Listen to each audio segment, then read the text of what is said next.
Hello दोस्तों, कैसे हैं आप सब। दोस्तों, आपको सबको दशहरे की हार्दिक शुभकामनाएं। और आज का दिन हिंदू धर्म में बहुत ज्यादा महत्वपूर्ण है, क्योंकि आज के दिन अधर्म पर धर्म की विजय हुई थी, असत्य पर सत्य की विजय हुई थी, बुराई पर अच्छाई की विजय हुई थी, पाप पर पुण्य की विजय हुई थी, अत्याचार पर सदाचार की विजय हुई थी। तो मैं कामना करता हूं कि आप सबकी जिंदगी में आज का दिन बहुत बहुत बहुत अच्छी चीजें लाए, आप मोटिवेटेड रहें, आप अपने अंदर से गंदी चीजों को निकाल दें, जो गंदी बुरी आदतें हैं उसको निकाल दें और अच्छे से अपना जीवन व्यतीत कीजिए। दोस्तों, आज मैं जिस शेयर की चर्चा करने जा रहा हूं उस शेयर का नाम है एलटी फूड्स, या फिर आप दावत के नाम से भी हो सकता है इस शेयर को जानते हो। दावत को नहीं जानते तो घर पे आपने यार दावत के बासमती राइस तो कभी ना कभी खाए होंगे। तो चलिए चर्चा करते हैं, लेट्स गेट स्टार्टेड। और सबसे पहले इंट्रोडक्शन देने जा रहा हूं आपको इस कंपनी की। LT food limited is engaged in business of milling, processing and marketing of branded and non-branded basmati rice and manufacturing of rice food products in the domestic and overseas market। ठीक है, अब सबसे पहले इसकी news बताता हूं आपको LT foods की। LT food rise for second day, दूसरे दिन लगातार बढ़ा है और पिछले 6 महीने में 51% यानी 51% के पॉजिटिव रिटर्न्स अपने शेयर होल्डर्स को डिलीवर कर चुका है। तो ये थी इसकी न्यूज। अब बात करते हैं कल यानी 4 तारीख को एलटी फूड्स का शेयर 120 रुपए और 10 पैसे पे जाके बंद हुआ। तकरीबन 3.4 रुपए ये बढ़ा और 2.91% की तेजी इस शेयर में कल के दिन हो गई थी। पिछले 1 महीने की बात करें तो पिछले 1 महीने में इसने अपने शेयर होल्डर्स को तकरीबन 28% के पॉजिटिव रिटर्न्स डिलीवर किए हैं। अगर 1 साल की बात करें, 1 साल में तकरीबन 69% की पॉजिटिव रिटर्न्स ये शेयर अपने शेयर होल्डर्स को डिलीवर कर चुका है। 5 साल में 90% के रिटर्न्स ये अपने शेयर होल्डर को डिलीवर कर चुका है। और बात करें मैक्सिमम चार्ट यानी 2006 से लेके 2022 यानी 16 सालों में इसने 2093.61% के पॉजिटिव रिटर्न्स अपने शेयर होल्डर को डिलीवर किए हैं और ये एक अच्छे खासे रिटर्न है। लो की बात करें 2006 से लेके अब तक तो 2 रुपए 55 पैसे का इसने लो लगाया है। और अगर हाई की बात करें तो 119 रुपए 70 पैसे पे इसका ऑल टाइम हाई है, यानी ये शेयर अपने ऑल टाइम हाई लेवल्स के ऊपर चल रहा है। और टेक्निकल चार्ट्स पे जानने की कोशिश करते हैं कि क्या हमें इसको बाय करना चाहिए। और टेक्निकल्स के बाद को फंडामेंटल एनालिसिस पूरा अच्छे से डिटेल में करवाऊंगा। मेरे साथ बने रहिए इस वीडियो में अंत तक। ये एक स्मॉल कैप कंपनी है जिसका स्टॉक मार्केट में रैंक 590 है, 590 रैंक। अब कुछ पॉजिटिव और नेगेटिव की बात करते हैं। सबसे पहले इंट्रिंसिक वैल्यू, जो शेयर का करंट भाव है वो इंट्रिंसिक वैल्यू से कम है, मतलब हमें सही वैल्यूएशंस पे शेयर मिल रहा है और बाय करना चाहिए।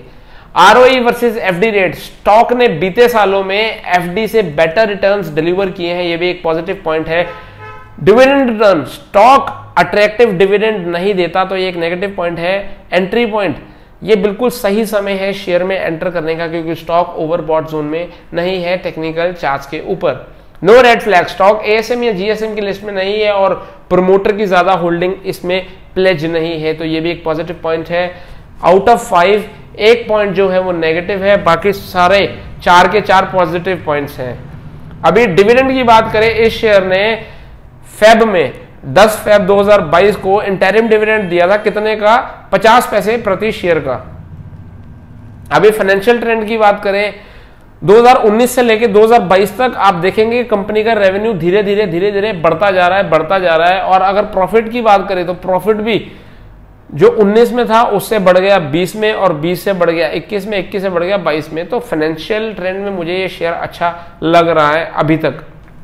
होल्डिंग ट्रेंड की बात करें, पिछले 6 महीनों में प्रमोटर ने अपनी होल्डिंग को इस कंपनी में कांस्टेंट रखा है, तो ये एक अच्छा पॉइंट है। लो प्लेज प्रमोटर होल्डिंग, जो प्रमोटर की प्लेज होल्डिंग है वो है ही नहीं भाई साहब, ये भी एक अच्छा पॉइंट है, मैं स्टडी कर चुका हूं इसके बारे में भी। म्यूचुअल फंड होल्डिंग की बात करें, पिछले 3 महीनों में म्यूचुअल फंड ने अपनी होल्डिंग को कांस्टेंट रखा है, तो ये एक स्टेबल पॉइंट अगेन से माना जाएगा। शेयर होल्डिंग पैटर्न की बात करें तो प्रमोटर के पास 56.81% की होल्डिंग, तो I am really impressed with this. 51% से ज्यादा होल्डिंग होनी ही चाहिए प्रमोटर के पास, और वो है। म्यूचुअल फंड के पास 3.09% की होल्डिंग है। डोमेस्टिक इंस्टीट्यूशन के पास होल्डिंग नहीं दिखा रहा। फॉरेन इंस्टीट्यूशंस के पास 1.90% की होल्डिंग है, और रिटेलर्स के पास भाई साहब 38.20% की होल्डिंग है। और रिटेलर्स में मैं भी शुमार हूं, क्योंकि मैंने भी इसके अंदर होल्डिंग बना रखी है काफी पहले से। आई थिंक 80-85 के लेवल से मेरे पास ये शेयर है मेरे पोर्टफोलियो में। शेयर होल्डिंग हिस्ट्री की बात करें तो मार्च, जो अभी बीता मार्च है, बीते मार्च से लेके जून, जो अभी क्वार्टर बीत के गया है, फॉरेन इंस्टीट्यूशंस ने अपनी होल्डिंग को बढ़ाया है। तो क्यों बढ़ाया है? उनको इसके अंदर कन्विक्शन दिख रहा है। और कन्विक्शन क्यों दिख रहा है? मुझे भी एक पॉइंट इसका पता है कि आपको पता है कि एथेनॉल ब्लेंडिंग हो रही है आजकल पेट्रोल में, और एथेनॉल शुगर सेक्टर से तो हमारे को मिल ही रहा है, शुगर कंपनी से, और साथ ही साथ राइस कंपनी से भी मिल रहा है। तो इसलिए भी मेरे ट्रैक पे था ये शेयर, और मैंने इसको अपने पोर्टफोलियो में रखा हुआ है। बट आपको कोई भी बाइंग की रिकमेंडेशन में नहीं देता, क्योंकि आप अपने जो फाइनेंशियल एडवाइजर है उससे सलाह कीजिए और बाइंग कीजिएगा। मैं आपको कोई भी सलाह नहीं दे रहा, ना ये कोई कंपनी की प्रमोटेड वीडियो है। की मैट्रिक्स पे लेके चलता हूं। की मैट्रिक्स पे सबसे पहले पी रेशो की बात करें। पी रेशो इस कंपनी की 12.77 है, जबकि सेक्टर की पी रेशो 48.55 है। तो मुझे बहुत सही वैल्यूएशंस पे पी रेशो लग रही है। प्राइस टू बुक रेशो की बात करें 1.74 इस कंपनी की पीबी रेशो है, और सेक्टर की है 9.17। उस लिहाज से भी बड़ा सही वैल्यूएशन पे हमारे को ये शेयर मिल रहा है। डिविडेंड यील्ड की बात करें तो 0.86% की इस कंपनी की डिविडेंड यील्ड है, जबकि सेक्टर की 1.44% की डिविडेंड यील्ड है। तो डिविडेंड में बहुत अच्छे डिविडेंड नहीं ये देता। पेयर एंड कंपैरिजन की बात करें तो इसकी जो पीयर कंपनीज है वो Patanjali foods, KRBL limited, Avanti feeds है, और पी रेशो में सबसे ज्यादा अट्रैक्टिव मुझे रैंक 1 पे यही नजर आता है। दूसरे नंबर पे केआरबीएल है पी रेशो के हिसाब से, और तीसरे नंबर पे अवंती फीड है, चौथे नंबर पे पतंजलि फूड्स। वो काफी ओवर प्राइस शेयर लगता है मुझे। अभी बात करें प्राइस टू बुक रेशो की, प्राइस टू बुक रेशो में भी सबसे ज्यादा जो मेरे को genuine price to book ratio लग रही है वो एलटी फूड्स की लग रही है। सेकंड नंबर पे केआरबीएल फूड्स, नंबर थर्ड पे अवंती फीड, और नंबर फोर्थ पे पतंजलि फूड्स। डिविडेंड यील्ड की बात करें तो डिविडेंड यील्ड में सबसे अच्छी कंपनी मेरे को जो नजर आ रही है वो अवंती फीड आ रही है, सेकंड नंबर पे केआरबीएल, और नंबर थर्ड पे एलटी फूड्स। और यार पतंजलि ने तो डिविडेंड नहीं दे रही, बताओ, इतना हायर वैल्यूएशन पे शेयर चल रहा है और साथ में डिविडेंड नहीं दे रहा, तो क्या आप बाय करेंगे पतंजलि को? कमेंट बॉक्स में बता ही दीजिए। आगे बात करें मार्केट कैपिटलाइजेशन के हिसाब से कौन सी कंपनी किस रैंक पे बैठती है, तो रैंक 1 पे बैठती है पतंजलि फूड्स, नंबर सेकंड पे बैठती है केआरबीएल लिमिटेड, नंबर थर्ड पे अवंती फीड, नंबर चौथे पे एलटी फूड, नंबर 5 पे टेस्टी बाइट, नंबर 6 पे वेंकीज, नंबर 7 पे जीआरएम ओवरसीज, और नंबर 8 पे Pratap snacks limited. Forecast and rating की बात करें, जितने भी एनालिस्ट इस शेयर को ट्रैक कर रहे हैं सभी के सभी इसके अंदर बाइंग की रिकमेंडेशन दे रहे हैं 100%। मतलब जितने भी, अगर 10 लोग इसको ट्रैक कर रहे हैं तो 10 के 10 ही कह रहे हैं कि भाई साहब इसके अंदर हमारी को बाइंग करनी चाहिए। अभी आपको इसके बाद मैं टेक्निकल चार्ट्स पे सीधे लेके जा रहा हूं और देखेंगे कि क्या टेक्निकल चार्ट्स पे भी शेयर सॉलिड है, बाइंग करनी चाहिए कि नहीं, क्योंकि फंडामेंटल्स में तो मुझे अच्छा खासा ठीक लग रहा है शेयर, यार बाइंग करने वाला शेयर है।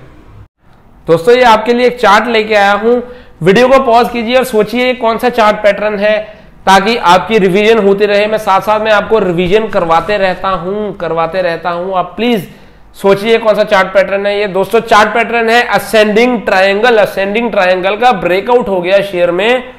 ये देखिए असेंडिंग ट्रायंगल की मैंने साथ में आपको डेफिनेशन दे दी है कि असेंडिंग ट्रायंगल कैसे बनता है। तो इसका ब्रेकआउट हो गया।